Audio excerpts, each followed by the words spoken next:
Senator, some of your Republican colleagues think that we should have troops in the region. I would not rule out military action. I think we start making a mistake when we take options off the table. All right, what does military action mean, Senator?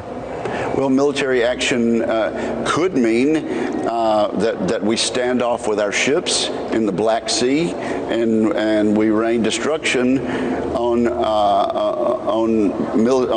on Russian military capability. It could mean that. It could mean that we participate, and I would not rule that out. I would not rule out American troops on the ground. We don't rule out first use nuclear action. We don't rule out first use nuclear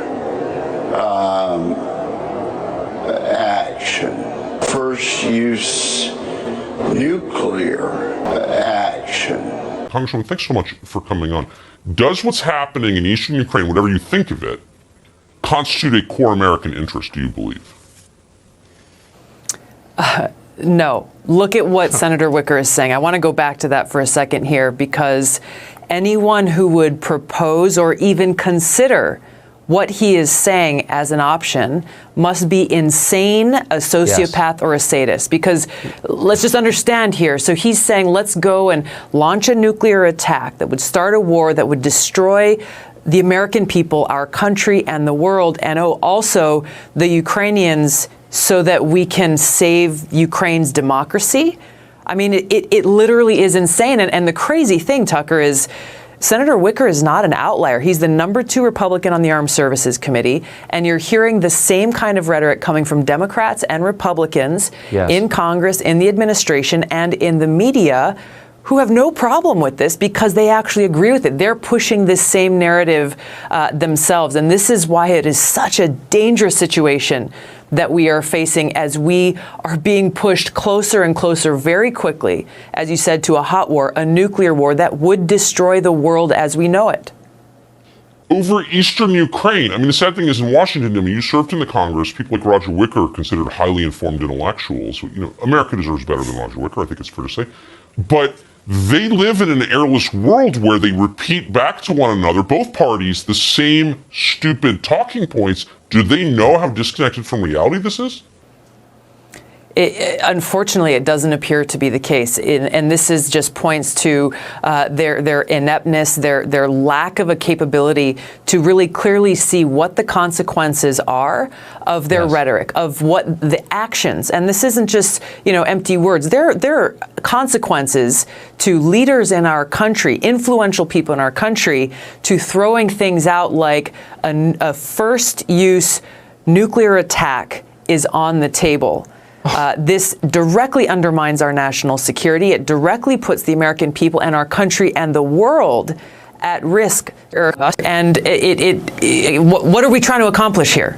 Because that will be the result. This is a much longer conversation, but in a minute, why eastern Ukraine? I mean, you could think of lots of parts of the world that are critical to our national interests, the shipping lanes in the South China Sea, for example, or lots of things. You could argue we have to defend this.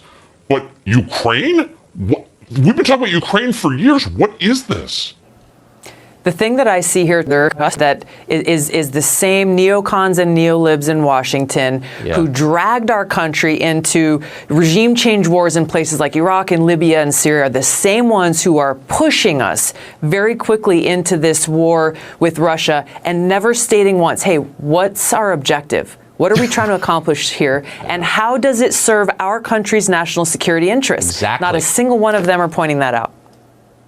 This is not some Stone Age land in South Asia. This is a real country with nuclear weapons and an actual army. Like these. Exactly. This is just too crazy. And by the way, they have more nuclear weapons than we do. So thinking you're just going to launch a nuclear attack and not see a consequence that will lead to a nuclear war that destroys the world is, again, insane, inept, and I don't know how many more words we can use to describe it. It's ridiculous, and these people should not be in positions of power to make these decisions. I couldn't agree more. I also have run out of adjectives, but I agree with the ones you used. Tulsi Gabbard, great to see you tonight. Thank you. Here's something all of us need to begin to internalize. Just because something seems far-fetched or it seems crazy or it seems totally destructive to core American interests doesn't mean the U.S. government won't do it. That's the main lesson of the moment we're living in. So with that in mind, do not discount, no matter how far-fetched it may seem, a hot war with Russia. Yes, that is a lunatic idea. There's nothing we could possibly gain from a military confrontation with Vladimir Putin, and there's very much we could lose, including, of course, many thousands of American lives. But that doesn't mean Joe Biden won't do it. Biden is unpopular, he's incompetent, and he's desperate. But more than anything, Joe Biden is weak. He is a pawn of his staff and the hard-eyed ideologues who surround him. Russia is currently involved in a border dispute with neighboring Ukraine. Many of Biden's closest aides are pushing the United States to get involved militarily. Now, among the many, many ironies here is that the Ukraine crisis was largely created by Joe Biden's own aides and many people like them throughout all levels of the U.S. government. So here's the Russian position. For Russia, the core question is NATO. NATO is the post-war military alliance created in 1949 to keep the Soviets from invading Western Europe, and it worked pretty well for about 40 years. But the Soviet Union has not existed in more than 3 decades. It's part of history now. And yet NATO very much lives on, better funded than ever. It is an army without a purpose. So at this point, NATO exists primarily to torment Vladimir Putin, who, whatever his many faults, has no intention of invading Western Europe. Vladimir Putin does not want Belgium. He just wants to keep his western border secure. That's why he doesn't want Ukraine to join NATO. And that makes sense. Imagine how we would feel if Mexico and Canada became satellites of China. We wouldn't like that at all. In Russia's case, this is an existential question. A NATO takeover of Ukraine would compromise Russia's access to its Sevastopol naval base. That's the site of the Russian Black Sea Fleet and one of the country's only connections to international waters. In the words of Russia scholar Richard Sakwa, if Russia lost the Sevastopol naval base, it would be, quote, the biggest military geopolitical defeat of Russia in the last 1,000 years. So for Vladimir Putin, that's unacceptable. It's a disaster. He cannot let it happen. He will not let it happen. But for the United States, and this is the main point here, there would be no benefit either. The United States would gain precisely nothing from taking over Ukraine. Why would we want to do that? At best, we'd be driving Russia, and we are in fact, deeper into the arms of the government of China. And that would be a disaster for the United States and a disaster for the world. So why are we doing this? Why is the US government pushing Ukraine to join NATO? Well, God knows why. But we are doing this. Both parties are doing this. The neocons around Joe Biden are for it, of course, as they are for every sinister and stupid idea. But so is former Secretary of State Mike Pompeo, a smart man. So is Ohio Senator Rob Portman. So are many Republicans. So this is a bipartisan sort of insanity. The question is, can Joe Biden stand up to it? And the answer is, come on. Biden has always been more lobbyist than leader. He says what he's told to say. Once it was the credit card companies in Delaware that wrote his scripts, now it's the neocons at the State Department. It's the same idea. Biden spoke today with Vladimir Putin by video call, and according to the White House, he informed the Russian leader that the United States plans to control Ukraine no matter what. Secretary of State and struggling pop musician Tony Blinken repeated that message. He threatened to send American troops there. Here's Tony Blinken's spokesman. If Russia chooses to fail to de-escalate, if Russia chooses to move forward with any plans it may have developed to continue its military aggression or to aggress militarily upon Ukraine, to violate Ukraine's sovereignty, its independence, its territorial integrity, we and our allies would be prepared to act. We would be prepared to act resolutely.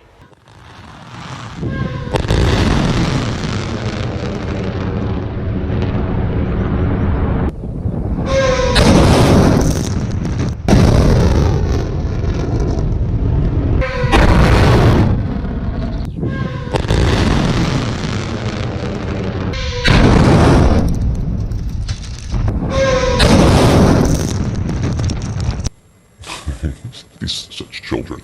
Ukraine's territorial integrity, that's the concern. That's what this is really about, they're telling us. Because if there's one thing the Biden White House cares about, it's secure borders, at least in Eastern Europe, where borders are not racist.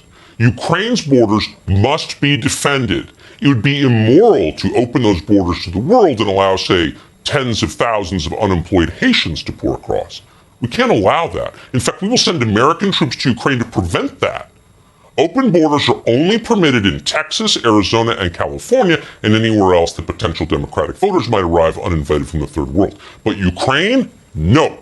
Ukraine is a God-given right to territorial integrity, and American soldiers will die to defend that territorial integrity.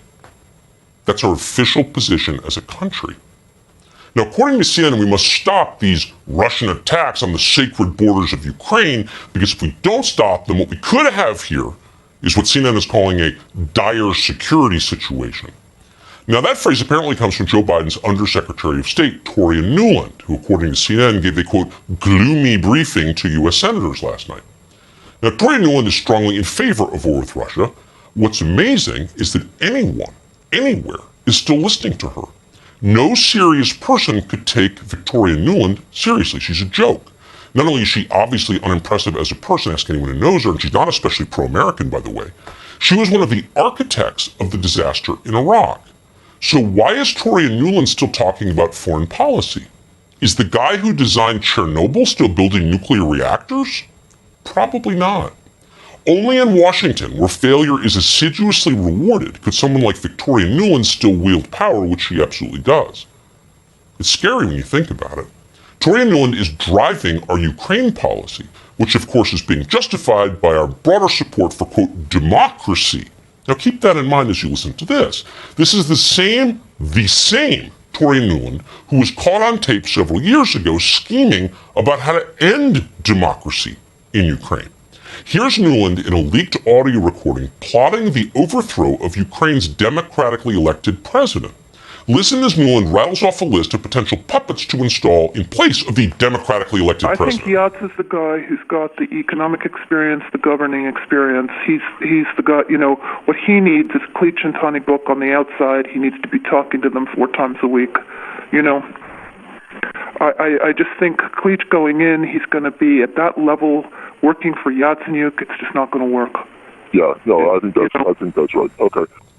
It's just not going to work. What about the voters of Ukraine who thought they were engaged in democracy? No, there's Toria Nuland working to overthrow democracy. Keep in mind, if they'll do it there, they will do it here. You're hearing the same State Department goon who worked to organize a coup in Ukraine telling us we need to go to war with Russia to preserve democracy in Ukraine. These people have no shame. So the question is, what is this really about? Of course it's not about democracy, for which they have zero respect. Well, in part, it's a hangover from the lunatic Russia hoax that absorbed Washington for 3 years. Everything about Vladimir Putin is bad, therefore let's have a war with him. A lot of people think that. But there's also a deeper cause here that's rarely noted. For years, Ukrainian interests have pumped millions of lobbying dollars into Washington, D.C. to change American foreign policy in the region. At one point, as you may have heard, they employed the president's own son to repeat their talking points. So tens of thousands of dollars a month to tell us that Russia is bad and we need to stand with Ukraine because democracy, even as we work to overthrow democracy in Ukraine. So with that in mind, now that you know that, maybe you were not so surprised when Joe Biden concluded that Vladimir Putin doesn't possess a soul. You said he doesn't have a soul. I did say that to him, yes. And his response was, we understand one another. I wasn't being a wise guy. I was alone with him in his office. That's how it came about. It was when President Bush had said, I've looked in his eyes and saw a soul. I said, looked in your eyes, and I don't think you have a soul. And looked back at me and said, we understand each other. So you know Vladimir Putin. You think he's a killer? Mm-hmm. I do. These people are children. Again, children pretending to be leaders. Vladimir Putin's a killer! Presumably unlike every other head of state on earth through all human history. But honestly, that is not the relevant question. Vladimir Putin's soul? Who cares? We can leave that to his priest, assuming he has one. The only question that matters, the only question, is how does intervening in Ukraine help the core interests of the United States? And of course, that is the one question no one in Washington is asking. Watch the Pentagon's obedient little flack, a man with so little dignity he'll say whatever he's told to say, brag about how much military equipment we are now sending to Ukraine. And notice as you watch this tape that he never even thinks about explaining why we would be sending that military equipment. We have provided millions of dollars worth of lethal and non-lethal assistance to Ukraine in just the last 10 months, 11 months. Nothing has changed about our commitment to making sure that Ukraine has what it needs to defend itself. So say what you will about Donald Trump and his Twitter account. Maybe you liked him, maybe you were appalled by his personal style. But in retrospect, if there is one thing that Donald Trump deserves eternal credit for, it's keeping idiots like that in their box for 4 years. There were no pointless wars under Donald Trump. That is not a small thing in recent American history. In fact, it's rarely happened over the past century. But through unwavering determination, for which he has not gotten credit, if there's one thing he deserves credit for, it's this: Donald Trump pulled that off. He resisted again and again when members of Congress and guys from Raytheon, when all the interested parties pushed him to go to war here, there, and everywhere, Donald Trump resisted that. And in Washington, above all, they hated him for that. In the end, they impeached him for it. As one witness put it during our impeachment inquiry, the United States aids Ukraine and her people so that we can fight Russia over there and we don't have to fight Russia here. Really? We're going to fight Russia here, are we, Adam Schiff? Adam Schiff, of course, a dumb person and a partisan Democrat. But what's so interesting, and ought to make you sit up and pay attention, is suddenly partisan Republicans are making identical noises. Just this afternoon, Senator Roger Wicker of Mississippi, not a genius famously, but still a sitting Republican senator, went on Fox News to say we may need to send American troops to Ukraine, and possibly, because this isn't insane or anything, think about the use of nuclear weapons. Got that in our back pocket. Nuclear weapons. Roger Wicker, sitting U.S. Senator. No one in Washington laughed at Roger Wicker.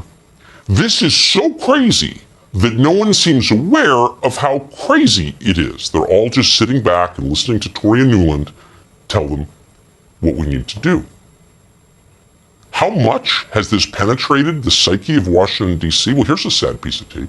This is Joni Ernst, who's totally affable, nice Republican, sort of reasonable in most things from the Midwest. Suddenly sounding like a bloodthirsty warmonger, sounding like actually Adam Schiff when she talks about that dastardly Vladimir Putin. He needs to say to Vladimir Putin that we are no longer going to allow you to continue with the Nord Stream 2 pipeline. We need you to know and understand that we will defend Ukraine. We will provide them assistance. He needs to make that very clear. Putin is so bad, we're going to cut off natural gas to Western Europe in retaliation against him in December. We're going to freeze Germany and Luxembourg, and that's going to teach Vladimir Putin. Again, what you just saw there is a child who has no idea what she's talking about, but keeps talking anyway.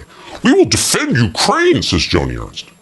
Remember, this is a senator from Iowa. So what happens if we don't defend Ukraine, Joni Ernst? Will kids in Des Moines grow up to speak Russian? No one asked her that question. She's never thought about it for a moment. They're all just reading from the same talking points, from Adam Schiff to Roger Wicker to Joni Ernst. It turns out that foreign lobbying campaigns work pretty well, and that's why the Ukrainians paid for one in Washington. Doug, thanks so much for coming on. Where is this going, do you think? Well, based upon your monologue, it's hard to tell right now, but certainly the destination is the land of the stupids. You know, what's really disturbing is that this is the eve of the 80th anniversary of Pearl Harbor, an event that dragged us into a two-front war for which we were completely unprepared. And listening to the comments by Wicker and others, it strikes me that Joe Biden has lots of friends on the Hill, all of which are living with him in the early 1990s.